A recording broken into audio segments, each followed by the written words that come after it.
ইলিশ ভাপা নিশ্চয়ই আগেও বানিয়েছেন, বাট একবার এই পদ্ধতিতে বানিয়ে দেখুন। তার জন্য একটা বোলের মধ্যে নিয়ে নিন সাদা সর্ষে আর কালো সর্ষে। এটাকে আপনাদের জল দিয়ে সোক করে রাখতে হবে মিনিমাম 10 থেকে 15 মিনিটের জন্য। এর সাথে ইলিশ মাছটাকেও ম্যারিনেট করে রেখে দিন সামান্য একটু হলুদ গুঁড়ো আর নুন দিয়ে। তারপর ভিজে রাখা সর্ষের জলটা ফেলে দিয়ে তার মধ্যে নিয়ে নিতে হবে কাঁচা লঙ্কা, সাথে ফ্রেশলি গ্রেটেড নারকোল। তারপর রঙের জন্য দিয়ে দিন হলুদ গুঁড়ো, সাথে অবশ্যই যাবে স্বাদ মতো নুন। যেহেতু এটা আমি মিক্সিতে পেস্ট করব, তাই সর্ষের তেতো ভাবটা কাটানোর জন্য আমি এখানে দিয়ে দিচ্ছি কাজু।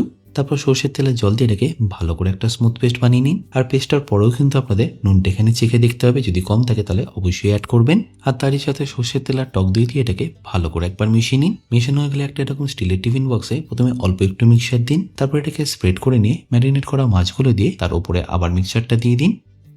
তারপর কাঁচা লঙ্কা সর্ষের তেল দিয়ে এটাকে গার্নিশ করে ঢাকা দিয়ে ভালো করে ভাপিয়ে নিন। আর 25 মিনিট ভাপানো হয়ে গেলে খুলে নিয়ে এটাকে গরম গরম পরিবেশন করুন।